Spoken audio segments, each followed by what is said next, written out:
Hello नमस्कार साथियों, जय हिंद, सभी को राधे राधे। दोस्तों आज इस वीडियो में हम लोग आरपीएफ कांस्टेबल का सेट नंबर 4 को लगाने वाले हैं। तो चलिए दोस्तों स्टार्ट करते हैं। आपको पता है इसका पीडीएफ आपको कहाँ मिलेगा? तो टेलीग्राम चैनल पर मिलेगा, आप लोग वहाँ से ज्वाइन करके डाउनलोड कर सकते हैं। तो चलिए दोस्तों आपके समक्ष सेट नंबर 4 का पहला प्रश्न मौजूद है। तो प्रश्न कह रहा है, टीपू सुल्तान शासक बना था मैसूर का, कब बना था? यहाँ पर टाइपिंग में कुछ इधर उधर हुआ है साथियों, उसके लिए टेंशन नहीं लेना है। कहने का सेंस क्या है, टीपू सुल्तान मैसूर का शासक कब बना था? तो टीपू सुल्तान की बात करें साथियों तो ये मैसूर से संबंधित है और ये शासक बनता है साथियों 1782 ईस्वी में। कब बनता है साथियों? तो ये 1782 ईस्वी में शासक बनता है साथियों। कब बनता है? 1782 ईस्वी में। तो आइए दोस्तों टीपू सुल्तान के बारे में क्या इंपॉर्टेंट महत्वपूर्ण प्रश्न बन सकते हैं, तो आइए जानते हैं। तो मैसूर के बारे में जब भी हम पढ़ते हैं साथियों, क्या साथियों? मैसूर के बारे में पढ़ते हैं। मैसूर के बारे में पढ़ते हैं तो मैसूर में सबसे पहले हैदर अली का नाम आता है साथियों। किसका नाम आता है? तो टाइपिंग कीजिएगा, हैदर अली का। किसका साथियों? हैदर अली का नाम आता है, जो कि गद्दी पर, मैसूर की गद्दी पर 1761 ईस्वी में बैठता है। कितना में बैठता है? 1761 ईस्वी में मैसूर की गद्दी पर यह हैदर अली बैठता है। और इसकी मृत्यु जो साथियों 1782 ईस्वी में हो जाता है। क्या साथियों? 1782 ईस्वी में ही इसकी मृत्यु हो जाती है। और यह इसी के कारण फिर इसका पुत्र टीपू सुल्तान गद्दी पर बैठता है। ठीक है साथियों, कौन बैठता है? 1782 में टीपू सुल्तान गद्दी पर बैठता है। कौन बैठता है साथियों? कमेंट में एक बार कमेंट कीजिएगा। टीपू सुल्तान 1782 में गद्दी पर बैठता है हैदर अली की मृत्यु के उपरांत। ठीक है साथियों। और बात करें मैसूर की राजधानी तो श्रीरंगपट्टनम। याद रखिएगा साथियों, श्रीरंगपट्टनम। श्रीरंगपट्टनम मैसूर की राजधानी, याद रखिएगा साथियों, श्रीरंगपट्टनम है। ठीक है। और बात करते हैं, टीपू सुल्तान ने इसी राजधानी में बादशाह की उपाधि धारण किया था। ठीक है, बादशाह की भी उपाधि धारण किया था, बादशाह की उपाधि धारण किया था। साथ साथ में जैकोबिन क्लब का भी उद्घाटन किया था। ठीक है, जैकोबिन क्लब का भी इसने उद्घाटन किया था। ठीक है, भाग लिया था। और इसमें क्या याद रख सकते हैं साथियों, तो ये सदस्य बना था। ठीक है, स्वतंत्रता का वृक्ष लगवाया था। ठीक है, यहाँ पर ही साथियों उसने अपनी राजधानी में स्वतंत्रता का वृक्ष लगवाया था। स्वतंत्रता का वृक्ष लगवाया था। स्वतंत्रता का क्या करवाया था?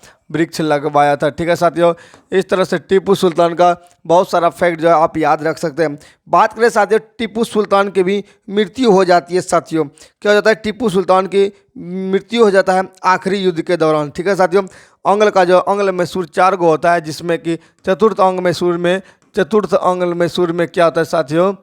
इसकी मृत्यु हो जाती है। क्या हो जाती है? मृत्यु हो जाती है। वो डेट भी याद रखिएगा साथियों, वह सन कितना था? 1787। साथियों कितना था? 1787 में इसकी मृत्यु हो जाती है चतुर्थ अंग्ल मैसूर युद्ध के दौरान। और इसको क्या कहा जाता है? शेरे ए मैसूर कहा जाता है। ठीक है, क्या कहा जाता है साथियों उसको? ये टीपू सुल्तान को क्या कहा जाता है साथियों? टीपू सुल्तान को कहता है शेर ए मैसूर। क्या कहा जाता है? शेर ए मैसूर कहा जाता है। शेर ए मैसूर के नाम से किसको जानते हैं? तो इसी टीपू सुल्तान को नाम से जानते हैं।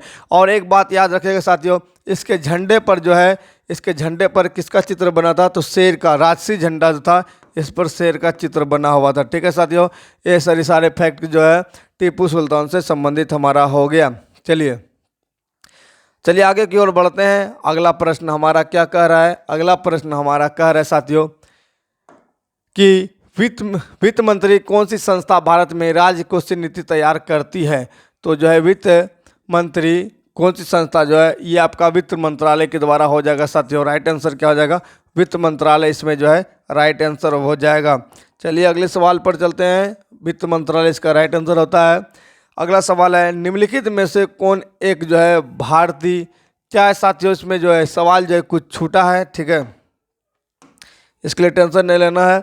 इसका राइट आंसर हो जाता है ग्राहक से जमा स्वीकार करना। इस टाइप का इसका आंसर था। ऑप्शन नंबर 4 इसका राइट आंसर हो जाएगा। ठीक है, ऑप्शन नंबर 4 जिसका राइट आंसर हो जाता है। चलिए अगले सवाल पर चलते हैं। अगला सवाल हमारा क्या कह रहा है, भारत में आर्थिक उदारीकरण किस वर्ष शुरू हुआ था? तो आर्थिक उदारीकरण जो शुरुआत हुआ था साथियों, वह भारत में किस वर्ष हुआ था? आपको बताना है भारत में उदारीकरण की शुरुआत किस वर्ष हुआ था। तो भारत में उदारीकरण की शुरुआत साथियों हुआ था आपका 1991 में हुआ था। कब हुआ था साथियों? 1991 में हुआ था। कब हुआ था? 1991 में भारत में उदारीकरण का शुरुआत हुआ था। कब हुआ था साथियों? 1991 में हुआ था। राइट आंसर जो हो जाएगा आपका आपका 1991 हो जाएगा। चलिए, दूसरे राज्य के तत्काल राजनीतिक नियंत्रण के अधीन क्षेत्र को क्या कहा जाता है? तो दूसरे राज्य का जो है तत्काल क्षेत्र जो अधीन करता है उसको बोलते हैं कॉलोनी। क्या बोलते हैं साथियों? तो उसको कॉलोनी बोलते हैं। क्या बोलते हैं साथियों? उसको कॉलोनी बोलते हैं। क्या बोलते हैं? कॉलोनी बोलते हैं। याद रखिएगा, उसको कॉलोनी बोलते हैं। चलिए अगले सवाल पर चलते हैं। इसको कॉलोनी बोलते हैं। डैश में प्रत्येक वयस्क नागरिक का एक वोट होना चाहिए तथा प्रत्येक वोट का एक समान मूल्य होना चाहिए। तो ऐसा जो होता है साथियों आपका लोकतंत्र में होता है। किस में होता है? तो लोकतंत्र में होता है। राइट आंसर जो हो जाएगा ऑप्शन नंबर बी हो जाएगा, यानी दूसरा में चला जाएगा। चलिए, भारतीय संविधान के किस अनुच्छेद में नए राज्य के प्रवेश या फिर स्थापना का प्रावधान दिया गया है? तो आपको पता है साथियों, संसद में प्रस्तुत करता है और ये आर्टिकल नंबर 2 से है। ठीक है, आर्टिकल नंबर 2 से हो जाएगा राइट आंसर। ठीक है, आर्टिकल नंबर 2 से हो जाएगा। इसमें जो है कोई विशेष बहुमत का आवश्यकता नहीं होता है, जो हो जाता है। इसे निम्नलिखित में से कौन सा भारतीय संविधान के अंतर्गत एक मौलिक कर्तव्य है? तो मौलिक कर्तव्य की बात करें तो अंतर्गत मौलिक कर्तव्य है साथियों, वो आपका हो जाएगा देश की रक्षा करे तथा आह्वान किए जाने पर राष्ट्र का सेवा। ठीक है, देश की रक्षा करना तथा आह्वान किए जाने पर राष्ट्र की सेवा। ऑप्शन नंबर जो है 4 राइट आंसर हो जाएगा। फिर आते हैं 16 महाजनपद। देखिए यहाँ पर 16 जाने माने महाजनपद में सबसे महत्वपूर्ण महाजनपद कौन था? तो आपको पता है साथियों, मगध था। ठीक है, मगध जो है सबसे बड़ा जो है महत्वपूर्ण जनपद था।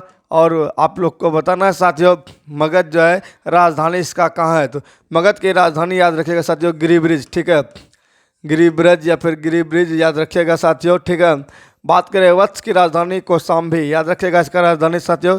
कमेंट बॉक्स में कमेंट कीजिए कौशाम्बी। ठीक है, क्या याद रखिएगा? कौशाम्बी। मगध ये वत्स की राजधानी कौशाम्बी। कौशल की राजधानी आपको याद रखना है साथियों, अंक की राजधानी चंपा। ठीक है साथियों, अंक की राजधानी चंपा। और कौशल की राजधानी आप लोग कमेंट में बताइएगा, कौशल की राजधानी क्या होता है? श्रावस्ती। ठीक है, कौशल की राजधानी श्रावस्ती। कौशल की राजधानी साथियों क्या होगा? श्रावस्ती हो जाएगा।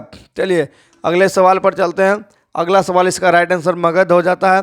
भारत को किस ऐतिहासिक पाठ में चांदी के सिक्कों का रुपया, यहाँ पर देखिए रुपया रूप का बताया गया है? तो भारत के किस ऐतिहासिक पाठ में? तो ये जो बताया साथियों अर्थशास्त्र में बताया। किस में बताया है? तो अर्थशास्त्र में बताया है। क्या बताया है?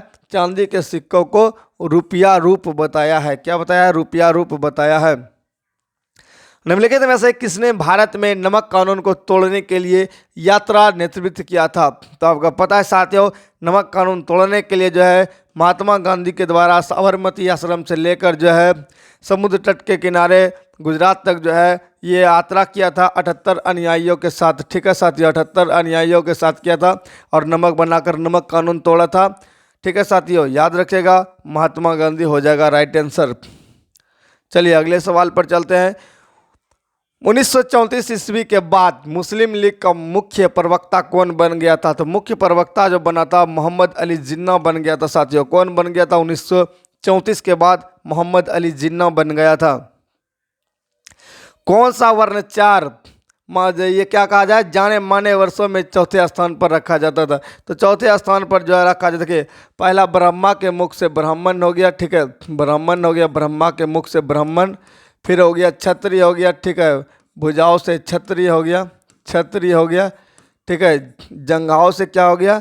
जंघाओं से हो गया कहा जाए इसमें वह शूद्र हो गया। ठीक है, शूद्र हो गया। और चरणों से शूद्र हो गया साथियों। यहाँ पर जो है चरणों से क्या हो जाएगा आपका? शूद्र हो जाएगा। चरणों से शूद्र हो जाएगा। चरणों से क्या हो जाएगा? शूद्र हो जाएगा। चरणों से शूद्र हो जाएगा। और यहाँ पर कहा जाए तो जंघाओं से वैश्य हो जाएगा। ठीक है, जंघाओं से वैश्य याद रखेगा। इस टाइप से चारों का सवाल पूछ सकता है।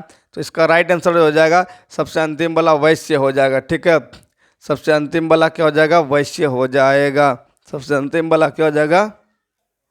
तो यहाँ पर साथियों जो आपका जो है राइट आंसर ये हो जाएगा, ये आपका गलत लगा हुआ है, शूद्र हो जाएगा। ठीक है, क्योंकि ब्रह्मा के मुख से ब्राह्मण, उसके बाद भुजाओं से क्षत्रिय, और यहाँ पर कहा जाए जंघाओं से वैश्य और चरणों से शूद्र की उत्पत्ति माना जाता है। ठीक है, चलिए अगले सवाल पर चलते हैं। सत्यशोधक समाज के संस्थापक कौन थे? तो सत्यशोधक समाज के संस्थापक ज्योतिबा फुले हो जाएगा। क्या साथियों? ज्योतिबा फुले हो जाएगा। और राइट आंसर जो हो जाएगा आपका 3 नंबर हो जाएगा। चलिए, किस राज्य ने घोल मछली राज्य मछली घोषित किया है? तो ये घोल मछली राज्य मछली जो घोषित किया आपका साथियों, गुजरात किया है। कौन किया है? तो गुजरात किया है घोल मछली राज्य मछली के रूप में घोषित। अगला सवाल साथियों, किस दिशा में भारत वलित पर्वत से घिरा हुआ नहीं है? तो भारत जो वलित पर्वत से घिरा नहीं है वह पश्चिम साइड में वलित पर्वत से घिरा नहीं है। ठीक है, पश्चिम साइड से जो है ये आपका पूरब साइड हो गया, ये आपका पश्चिम साइड हो गया, ये वलित पर्वत से घिरा नहीं है। चलिए, दिहांग घाटी के बाद हिमालय दक्षिण की ओर मुड़ता है तथा भारत की पूर्वी सीमा बनाता है, जिसे कहा जाता है। तो इसको जो कहते हैं साथियों पूर्वांचल बोलते हैं। क्या बोलते हैं साथियों? इसको पूर्वांचल बोलते हैं। राइट आंसर जो हो जाएगा ऑप्शन नंबर 4 पूर्वांचल हो जाएगा। अगला, भारत का संपूर्ण उत्तरी मैदान किस प्रकार की मृदा है? तो ये आपका जलोढ़ हो जाएगा। कैसा हो जाएगा साथियों? यह जलोढ़ हो जाएगा आपका। भारत का जो जितना भी उत्तरी वाला भाग है, इधर वाला भाग, यहाँ से इधर वाला भाग क्या है? जलोढ़ आपका। ठीक है, क्या है? जलोढ़ है, याद रखिएगा। उत्तरी जो है क्या है? जलोढ़ वाला भाग है। चलिए अगले सवाल पर चलते हैं। निम्नलिखित में कौन सा किसी भी जगह की ज्वालामुखी जलवायु के 6 प्रमुख नियंत्रणों में से नहीं है? तो किसी भी जगह से नियंत्रण में जो नहीं है मानव प्रभाव। क्या? मानव प्रभाव इसमें हो जाएगा। बाकी समुद्र से दूरी जो है ये हो जाता है आपका। अक्षांश से भी जो है जलवायु का जो है आप अंदाजा जो है इधर उधर हो सकता है। समुद्री जलधारा ये सभी क्या है? तो नियंत्रण है, ये सभी प्रमुख है जलवायु के 6 नियंत्रण। चलिए, किस देश ने नवंबर 2023 में भारत में अपना दूतावास अस्थायी रूप से बंद कर दिया है? तो ये आपका कर दिया अफगानिस्तान ने। किसने साथियों? अफगानिस्तान। ठीक है, चलिए अगले सवाल पर चलते हैं। चुंबकीय वस्तु ऐसी वस्तु है जो क्या करती है? तो चुंबक वस्तु का जो गुण होता है वह होता है चुंबक की ओर सदैव आकर्षित करना। किसकी ओर? चुंबक की ओर क्या करना? सदैव आकर्षित होता है। ठीक है, एक समतल दर्पण द्वारा बनाई गई छवियां जिन्हें स्क्रीन पर प्राप्त नहीं किया जा सकता क्या कहलाता है? ऐसी वस्तु जिसको जो है स्क्रीन पर प्राप्त नहीं किया जाता उसको बोलते हैं आभासी। ठीक है, क्या बोलते हैं? आभासी, वर्चुअल बोलते हैं। क्या बोलते हैं? आभासी बोलते हैं, जिसको स्क्रीन पर प्राप्त नहीं किया जा सकता। निम्नलिखित में कौन सा कैपिलरी एक्शन सूक्ष्म नलिका प्रवाह का एक उदाहरण नहीं है? तो नहीं है, इसमें क्या हो जाएगा साथियों? वो हो जाएगा साबुन के बुलबुले का निर्माण। क्या हो जाएगा? ये जो है सूक्ष्म नालिका का प्रवाह का उदाहरण है, नहीं है, जिसको कहा जाए कैपिलरी एक्शन का उदाहरण ये नहीं है। कीटों में गैसों के आदान प्रदान के लिए वायु नली के संजाल को क्या कहा जाता है? तो वायु नली के संजाल को जो बोलते हैं, कीटों में जो आदान प्रदान होता है इसको जो बोलते हैं साथियों श्वास नली या फिर ट्रेकिया, जो हम लोग में से भी होता है। ठीक है, श्वास नली, ट्रेकिया। ठीक है, पत्तियों की सतह पर मौजूद रंध्र जिसको क्या बोलते हैं? स्टोमाटा, यही खुलता और बंद होता है। ठीक है, के माध्यम से किस प्रक्रिया द्वारा पानी का वाष्पीकरण होता है? तो ये वाष्पोत्सर्जन होता है। ठीक है, पानी जो निकलता है ये जो स्टोमाटा से वाष्पोत्सर्जन क्रिया के द्वारा होता है। चलिए, निम्नलिखित में से कौन सा एक विद्युत ऋणात्मक इलेक्ट्रोनिगेटिव तत्व है? तो इसमें जो हो जाएगा राइट आंसर साथियों वह फ्लोरीन है। ठीक है, रेडियो। चलिए, किस प्रकार की रासायनिक अभिक्रिया में एक से अधिक प्रतिक्रियाशील धातु का कम प्रतिक्रियाशील धातु के जगह ले सकता है? तो इसमें जो राइट आंसर हो जाएगा वो विस्थापन हो जाएगा। ठीक है, इसमें क्या करता है? कम प्रतिक्रियाशील धातु को क्या करता है? हटा देता है। ठीक है, विस्थापित कर देता है। विस्थापन प्रक्रिया कहलाता है। पॉलीथीन तथा पीवीसी कुछ उदाहरण है। तो पॉलीथीन और पीवीसी जो है सब क्या होता है? पीवीसी पाइप जब आप जो देखिएगा तो पीवीसी पाइप कहाँ पर यूज होता है जी? तो आप लोग घर में जो वायरिंग होता है वही पीवीसी पाइप है, वाइट वाला। ठीक है, पीवीसी पाइप बोलिएगा ना तो वहाँ पर तो दे देगा आपको वही वायरिंग वाला, जो कि नल सब में सबके छत पर लगा होता है। तो वो हो गया। और पॉलीथीन होता है ब्लैक वाला पन्नी जिसको बोलते हैं, काला वाला पन्नी जो होता है। ये सभी को जलाइएगा ना तो जो है ना फिर से उसको उस रूप में नहीं बना पाइएगा, पूरा एकदम जम जाता है। एक बार उसको बोलते हैं थर्मोसेटिंग। ठीक है, थर्मोसेटिंग प्लास्टिक। ठीक है, ऐसा प्लास्टिक जिसमें जो एक बार में सेट हो जाता है, थर्मोप्लास्टिक। ये थर्मोप्लास्टिक इसमें दिया है। एक सेकंड साथियों, कुछ इसमें जो है 98 का लॉजिक क्यों नहीं लग रहा है? ऑप्शन नंबर भी थर्मोप्लास्टिक हो जाएगा। पॉलीथीन, हाँ पॉलीथीन तथा पीवीसी क्या हो जाएगा ये थर्मोप्लास्टिक हो जाएगा, थर्मोप्लास्टिक। चलिए, रेफ्रिजरेटर जिसको क्या बोलते हैं परशीतक, वातानुकूलक एसी जिसको बोलते हैं, एरोसोल स्प्रे उपयोग की जाने वाली कौन सा रसायन वायु प्रदूषक बनाते हैं? तो आपको पता है कि इस सब में क्या होता है CFC होता है, क्लोरोफ्लोरोकार्बन। क्या होता है CFC होता है, जो कि हमारा O3 को नष्ट करता है और O2 में बना देता है। O3 क्या है जी? ये ओजोन है, ठीक है। क्या है? ओजोन है। O3 क्या है? ओजोन है, और इसको तोड़ के O2 बना देता है, ठीक है। CFC हो जाएगा इसका राइट आंसर। जैविक पद्धति में आंतरिक पर्यावरण में परिवर्तन का प्रतिरोध करने वाली प्रवृत्ति को क्या बोलते हैं? तो बोलते हैं इसमें समस्थापन। क्या बोलते हैं? समस्थापन बोलते हैं। चलिए, जर्मेनियम का प्रयोग सामान्यतः किया जाता है। तो जर्मेनियम का जो अर्धचालक के रूप में ये जो है, ये जर्मेनियम का प्रयोग जो है मंदकन, क्या दिया, मंदकन में किया जाता है। 101 का जो डाउट लग रहा है साथियों, आप लोग कमेंट करके बता सकते हैं। ये जो जर्मेनियम का प्रयोग अधिकतर किस में किया जाता है? तो जर्मेनियम का प्रयोग जो किया जाता है साथियों अर्धचालक में किया जाता है। ये हमारा जो है यहाँ पर गलत लगा हुआ है, अर्धचालक। जर्मेनियम सब का प्रयोग जो है अर्धचालक में किया जाता है। अक्टूबर 2023 में भारत का निर्यात 6.21% से बढ़ाकर कितना हो गया है? तो ये आपका हो गया है 35.57 बिलियन डॉलर। क्या हो गया है? ऑप्शन नंबर 3 हो जाएगा। चलिए, कनाडा की ब्रिटिश कोलंबिया विश्वविद्यालय के शोधकर्ताओं ने फाइबर प्रबलित कंक्रीट विकसित किया है। तो ये क्या है? भूकंपरोधी, ठीक है। भूकंपरोधी के लिए, ठीक है। चलिए, सोफिया नामक रोबोट को नागरिकता देने वाला पहला देश कौन सा हो गया? तो सोफिया को जो दिया है ये सऊदी अरब है। सोफिया नामक रोबोट है जिसको नागरिकता भी मिल चुका है सऊदी अरब में, ठीक है। सऊदी अरब में ऐसा हुआ है। चलिए, निम्नलिखित में कौन सी एक फसल जो अखाद्य फसल है? तो इन चारों में से जो अखाद्य फसल जो है वो आपको हो जाएगा रेशा फसल, ठीक है। रेशा फसल, इससे रेशा तैयार होता है। कॉफी आपका खाद्य फसल है, तिलहन भी खाद्य फसल है, गन्ना भी खाद्य फसल है, और राइट आंसर क्या हो जाएगा आपका? तो रेशा फसल हो जाएगा। चलिए, सामान्यतः पदार्थ की अवस्था के भौतिक वर्गीकरण में नहीं किया जा सकता अवस्था को शामिल है। तो इनमें से जो नहीं शामिल करते उसको कोलाइडी बोलते हैं, ठीक है। कोलाइडी बोलते हैं। क्या बोलते हैं? कोलाइडी विलयन जो होता है, कोलाइडी।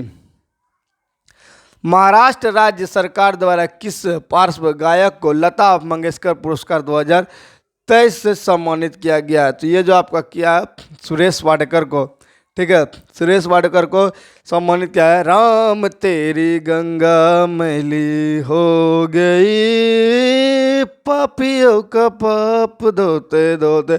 तो सुरेश वाडकर जी का ये जो है मिला है, ठीक है। पृथ्वी और इसके भूलक्षण तथा निवासियों का अध्ययन करने वाले व्यक्तियों को क्या बोलते हैं? तो इसको बोलते हैं भूगोलवेत्ता। ये सब जो है भूगोलवेत्ता बोलते हैं। और भूकंप वाला जो आ गया सवाल, भूकंप को किस में मापते हैं? भूकंप को मापते हैं रिक्टर से, ठीक है। रिक्टर स्केल से। लाला लाजपत राय थे कहाँ के निवासी थे? लाला लाजपत राय जो थे ये पंजाब के थे, ठीक है। लाला लाजपत राय की मृत्यु जो है कैसे हो गया था? तो लाठी चार्ज में जो है साइमन बैग गो कमीशन जो हो रहा था विरोध, उसी में लाला लाजपत राय को लाठी लगा था और इसकी मृत्यु हो गई थी। अंतर्राष्ट्रीय कृष्ण भावनात्मक संघ द्वारा स्थापित ग्रीन प्लेटिनम अवार्ड जीतने वाला ग्राम का नाम क्या है? तो यह है गोवर्धन इको ग्राम। कौन है? गोवर्धन इको ग्राम इसका राइट आंसर हो जाएगा। चलिए, किसी एक विश्व कप संस्करण में सर्वाधिक रन बनाने का रिकॉर्ड किस खिलाड़ी ने बनाया? तो आपको पता है रोहित शर्मा ने बनाया है। ये विराट कोहली इसमें आ जाएगा, लेकिन सबसे ज़्यादा जो है इसमें किसमें रन मारा था जी? रोहित शर्मा। इसमें विराट कोहली जगह संस्करण की बात कर रहा है। MS वर्ड क्या है? ठीक है, MS वर्ड सॉफ्टवेयर है। क्या है? सॉफ्टवेयर है, एप्लीकेशन सॉफ्टवेयर है, ठीक है। इसी में ये सब जो है सारा का सारा आप देख रहे हैं, ये सब वर्ड जो है टाइपिंग होता है, उसके बाद ये PPT में तैयार होता है। तो राइट आंसर जो है आपका हो जाएगा सॉफ्टवेयर, एप्लीकेशन सॉफ्टवेयर है। विज्ञान में निम्नलिखित में से कौन सी मिश्रण का गुणधर्म नहीं है? तो इसमें जो गुणधर्म नहीं है इसकी संरचना निश्चित होती है, ये जो गुणधर्म नहीं है। बाकी सभी जो है आपका गुणधर्म है, जिससे कि मिश्रण के घटक अपने गुणधर्म को बनाए रखते हैं। हम भौतिक विद्या द्वारा इसे पृथक किया जा सकता है। इसका निर्माण दो या दो अधिक या घटकों यौगिक द्वारा होता है। यह सभी क्या है? गुण है, बल्कि यह संरचना निश्चित बल या गुण नहीं है। IUCN के संकटग्रस्त प्रजाति के वर्गीकरण में सम्मिलित नहीं किया जा सकता है प्रजातियों को। तो कैसे प्रजातियों को? विलुप्त प्रजातियों को।